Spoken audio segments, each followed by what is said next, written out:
자연스럽게 부동산 얘기로 넘어가면 네. 될 것 같아요. 이게 최근에 이제 부동산 쪽에서 제가 보니까 사람들이 관심 많이 가지고 있는 거, 그렇죠. 조회수 많이 나오는 거, 집값 떨어진다. 아, 그래서 저도 이게 사실 관심이 많아가지고 그쪽 관련 보긴 보는데, 뭐 아무래도 뭐 계속해서 정부에서 규제가 나오고, 그 다음에 최근에는 이사 대책이라고 해서 이제 공급도 늘린다라고 그런 얘기가 나오고 있어요. 그래서 이게 또 두 부류로 나뉜 것 같아요. 빨리 떨어진다라고 하시는 분들 같은 경우에는 올해 하반기부터 떨어질 수 있다. 그 다음에 조금 좀 나중에 떨어진다라고 하시는 분들은 한 2023년 부터 떨어져. 그게 논리가 그거예요. 공급량 증가. 그래서 입주 물량이 많아진다. 그런 부분이 있는데 아무튼 이걸 큰 틀로 지금 가져가고 제가 질문을 드리면 이게 다주택자 양도세 중과세 부과 이게 이제 6월부터 시행이 되잖아요. 예. 그래서 아마 그 논리로 이제 하반기부터는 좀 집값이 떨어질 수 있다라고 이제 얘기가 나오고 있는데 작가님 생각 어떠세요? 일단은 6월 1일 날 6월 이후에 그 이제 미뤘던 양도소득세 중과세라는 내용을 잠깐 정리를 해드리면 결국 이제 우리나라에서는 1가구 1주택은 9억까지는 양도소득세가 비과세고 9억이 넘어가도 뭐 공제라는 게 있기 때문에 장기 보유하면 뭐 이렇게 세금이 많이 안 내게 돼 있는데 다주택 그러니까 2주택이나 3주택 이상자들은 그 집을 통해서 양도했을 때 차익이 생기면 그 세금을 매기는데 일반과세를 안 하고 지금 이제 6월 1일부터 만약에 이제 다주택자가 이제 양도를 하게 된 이제 양도소득이 발생을 하면 2주택은 거의 60%, 3주택은 거의 70%. 그러니까 뭐 번 돈의 거의 뭐 60, 70%다 뺏어버리겠다 이거잖아요. 네. 그러니까 이제 그런 정책들이 나오니까 아마 다주택자들이 엄청나게 물량을 쏟아낼 거고 그것이 이제 집값 하락의 어떤 그 시작점이 될 것이다. 뭐 이런 이야기를 하는 거고.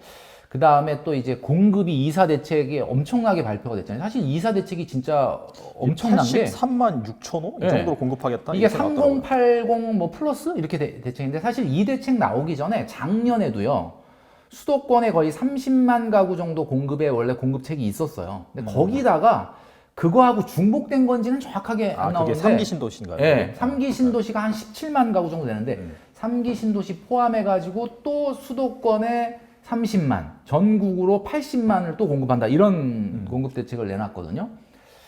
그러다 보니까 야 이렇게 공급 물량이 많아지면 이게 80만 가구가 어느 정도 큰 거냐면 서울의 아파트가 170만 가구 채밖에 없거든요. 170만. 절반이네요. 그거예요. 그럼 거의. 서울에 있는 진짜 총 많은 거네. 아파트 수의 절반만큼 또 생기게 만들겠다는 거예요. 물론 이제 서울에 아파트만 있는 건 아니죠. 네네. 아파트가 170만 채니까 사실은 지금 우리나라가 서울 같은 경우는 아파트가 전체 주택에서 아파트 비중이 굉장히 높은데 그렇다 하더라도 일반 주택들도 많이 있잖아요. 그러니까 뭐 그렇게 따지면은 절반까지는 아니지만 아파트로 말하면 서울에 있는 총 아파트의 거의 절반 정도의 물량.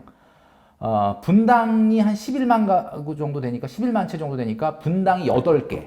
진짜 맛있다. 강남 서초구가 한 35만 정도 되는데 강남구 같은 거 강남하고 서초구 같은 정도의 우리나라에서 가장 아파트가 많은 그게 한 2개 반 생기는 거예요. 진짜 이게 만약에 이렇게 된다 그런 야 진짜 그러니까 떨어지겠는데요, 그러면? 진짜 이거 떨어지는 거다.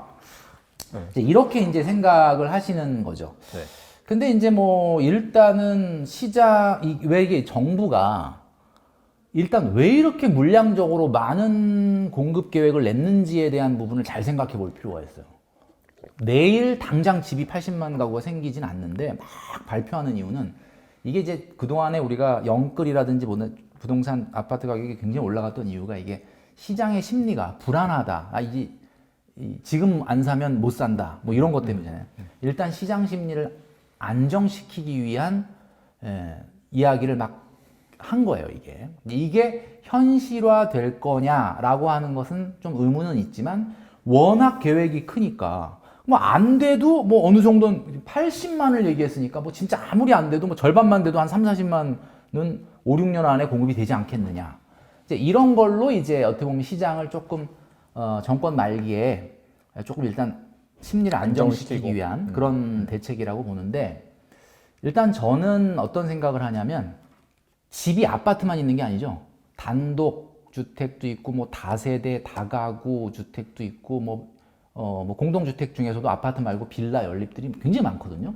근데 그 중에 아파트는 가장 지금은 대한민국에서 비중이 높은 주택이에요. 지금 한 51% 넘어갔으니까 대한민국에는 모든 집 중에 두 채 중에 하나는 아파트인데 아파트는 좀 달라요. 그러니까 아파트는 수요 공급에 의해서 가격이 움직이는 게 아니에요. 그러니까 무슨 얘기냐? 그럼 수요 공급이 아니면 뭘로 움직이느냐?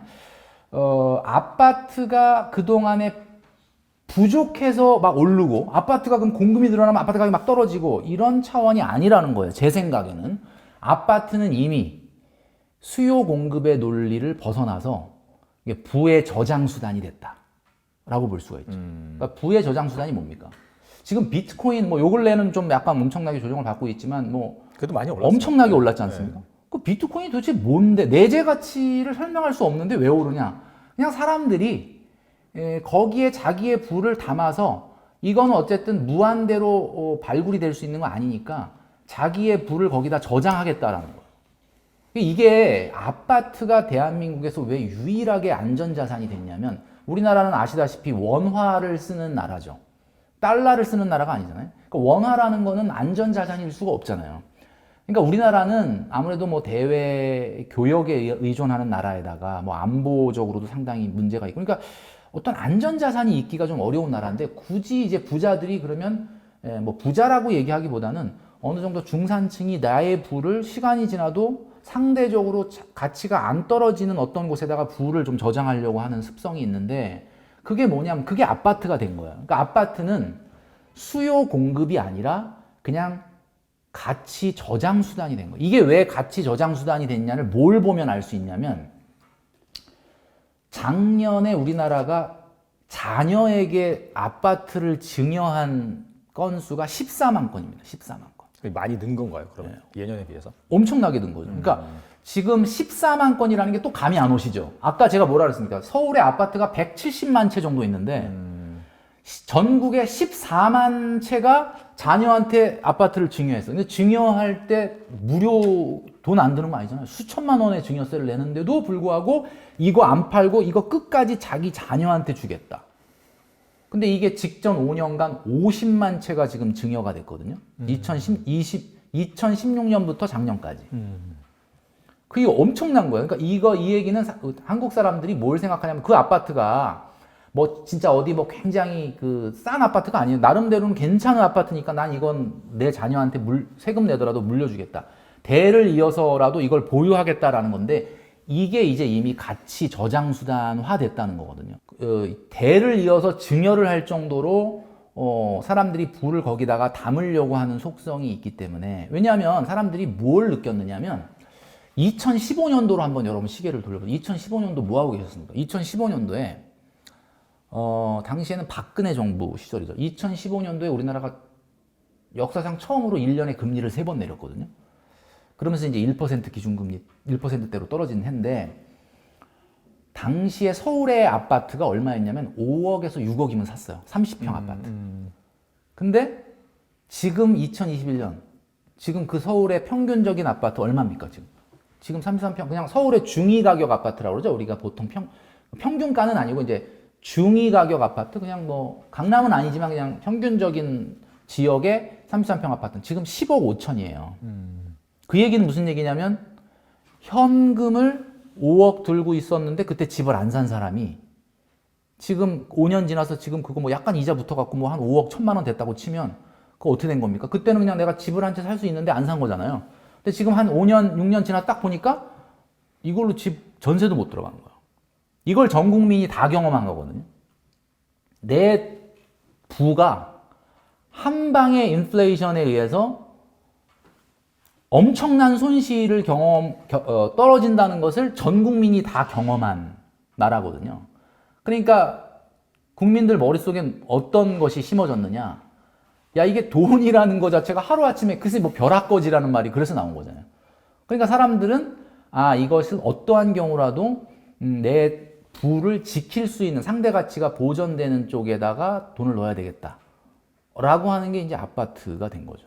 그러니까 3기 신도시가 들어가고 뭐 아무리 외곽에 아파트를 짓는다 하더라도 뭐 영향이 1도 없다 뭐 이렇게까지는 얘기할 수 없겠지만 근본적으로 아파트 그러니까 소위 말하는 서울에 또는 좀 약간 인기 지역에 이런 지역에 그 상대적인 자산 가치라고 하는 것은 인플레이션이 오든 디플레이션이 오든 아파트만이 그 상대 가치를 지킬 수 있다라고 하는 의식이 지금 이미 있기 때문에 그게 급격하게 떨어진다라고 하는 것은 사실은 좀 어렵다. 저는 개인적으로 그렇게 보는 거죠. 그러면 뭐 정리해보면 그런 거겠네요. 일단 장기적으로는 이게 아파트라는 것 자체가 우리나라에서는 실구조 이런 것도 있지만 부의 약간 저장수단, 가치의 저장수단 그런 거로 인식이 되기 때문에 장기적인 가격은 계속해서 갈 것으로 이제 예상이 되고. 근데 저는 이제 가격이 간다라는 표현보다는 이렇게 말씀드리고 싶어요. 그러니까 지금 막 영끌에서 집을 샀는데 아 이거 가격 더 오를까요?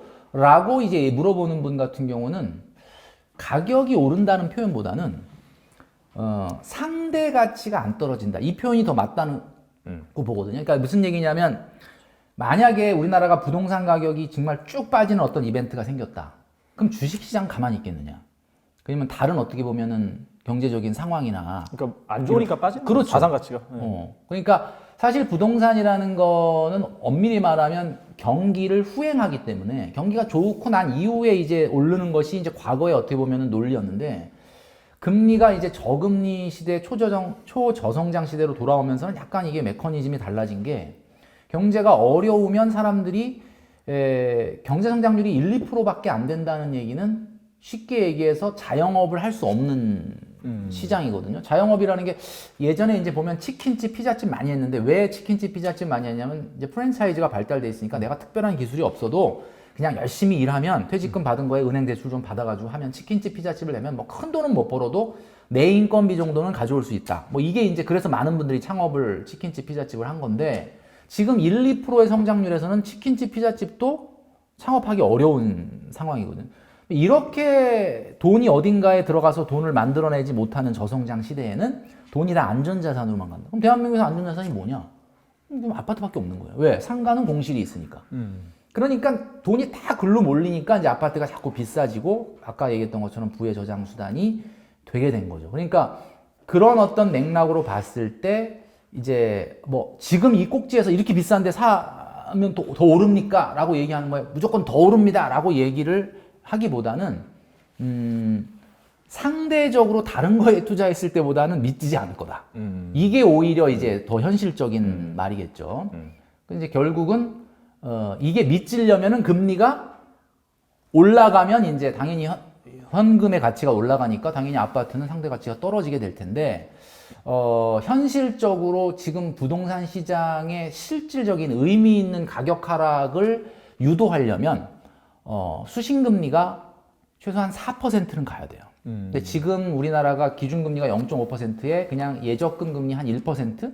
이 수준이거든요. 저도 이제 아직도 담보대출, 뭐 집산지 뭐 15년 지났지만 아직도 담보대출이 있는데 지금 제가 이자율이 1.26%예요, 담보대출이. 와, 진짜 싸네요. 네, 최근에 근데 약간 담보대출 올랐어요. 그래서 올라서 어. 이제 지난달인가 지지난달부터 1.4 얼마를 내라 그러더라고요.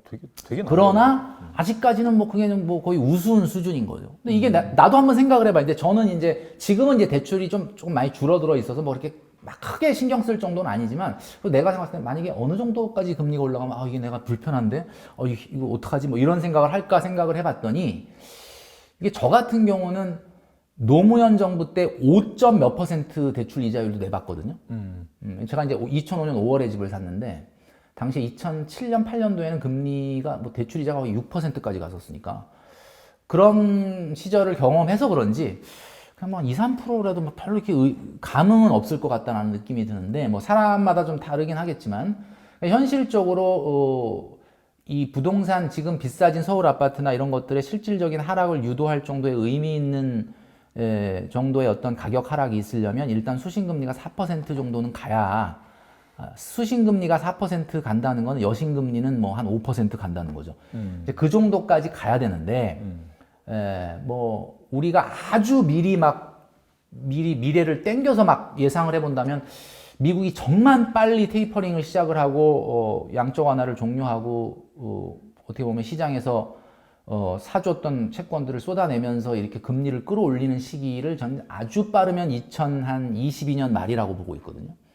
그러면은 실질적으로 이게 시장에 영향을 준 건 2023년 한 2년 정도는 까지는 사실 뭐 이렇게 활발한 금리 상승이라는 건 현실적으로 어려운 상황이죠. 그렇기 때문에 그 이후에 바람의 방향이 바뀌고 금리가 올라가면 상황이 달라질 수 있다는 건 우리가 다 누구나 알 수 있는데, 바람의 방향 바뀌는 건 잘 캐치할 수 있는데 바람의 세기를 측정한다는 게 상당히 어렵잖아요. 어렵죠. 네, 그러니까 그거를 사실은 이제 저도 뭐 상당히 생각을 하고 있는데, 그렇다면 뭐 부동산도 상당히 약간은 가격이 하락할 수 있다. 그러나 지금 영끌한 분한테 뭐라고 말씀드리고 싶냐면, 이게 주식처럼 뜨거 해갖고 내일 팔 수 있는 게 아니라 어차피 1가구 1주택이면 최소 10년은 보유해야 뭐 최소한 거기서 먹은 거 다 세금 안 낼 수 있으니까 10년 장사를 한 건데, 지금 그 단기간에 좀 움직이는 거에 대해서 그렇게 민감하게 주식처럼 뭐 사놓고 맨날 뭐 들여다볼 이유는 없는 거다. 근데 이제 부동산이, 아파트가 실질적으로 떨어지려면, 아까 이제 그 다주택자 얘기하셨는데, 우리나라가 다주택자가 얼마나 되느냐? 2가구 이상, 2주택 이상을 보유한 사람이 지금 우리나라의 약 15.5%? 그러니까 집이 있는 분들 중에 그러니까 집을 갖고 있는 분들 중에 한 15.5% 정도가 다주택자예요. 그 얘기는 무슨 얘기냐? 거꾸로 얘기하면 85%가 1주택이라는 거예요. 그런데 이게 현실적으로 의미 있는 시장에서의 어떤 가격 하락이 있으려면 이 사람들이 집을 팔고 그 돈을 현금으로 갖고 있어야 될 상황이 생겨야 되잖아요. 그래야 막 집어 던질 거 아닙니까? 그런데 지금 서울 같은 경우는 평균 전세가율이 한 50에서 60%니까 10억짜리 집이다 그러면 그 사람이 어차피 그 집에 계속 살아야 되잖아. 뭐 애 학교 보내고 있는데 딴 데로 뭐 시골로 갈 수는 없잖아요. 그렇다면은 6억 전세를 한다면은 그 집을 팔아도 4억이 생긴다는 얘기인데, 그럼 그 4억 갖고 뭐 할까? 그 사람이 그 4억을 가지고 뭔가 4억을 가지고 어떤 뚜렷한 뭔가 목적성을 시장이 줘야 돼요. 지금 현금 갖고 있는 게 너무너무 필요하다라는 시장 상황이 돼야 이 사람이 이걸 팔고 전세 살면서 4억을 현금으로 들고 있겠죠. 근데 지금 금리 바닥이죠. 투자 아무데도 뭐 할 데 없죠. 뭐 굉장히 그 4억을 뭐 주식 투자해?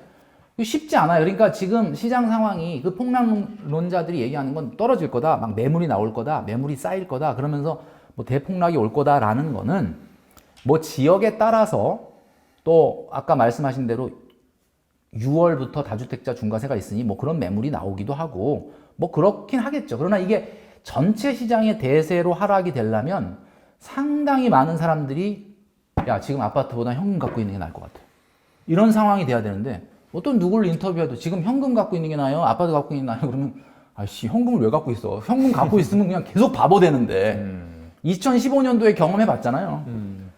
그러니까 그런 상황이 발생하기 어렵다라는 거죠. 주식 투자에 대한 얘기도 좀 해주시고, 그 다음에 뭐 재테크, 돈 모으는 방법에 대한 얘기도 좀 해주시고, 마지막으로 또 부동산에 관한 얘기도 해주셨는데, 뭐 아시다시피 그 엄청난 그런 인사이트가 있으시고 다양한 정보도 많이 제공해 주시고 있기 때문에 그 하루 10분 돈 공부 네. 그 채널에 가셔서 또 이렇게 매일매일 10분씩 중요한 말씀들을 많이 해주고 계시기 때문에 또 방문해 주셔서 또 계속해서 또 이렇게 재테크 공부, 돈 모아가는 그런 재미 느끼시면 좋을 것 같습니다. 네. 오늘 김경필 작가님 나오셔서 감사합니다. 네, 감사합니다.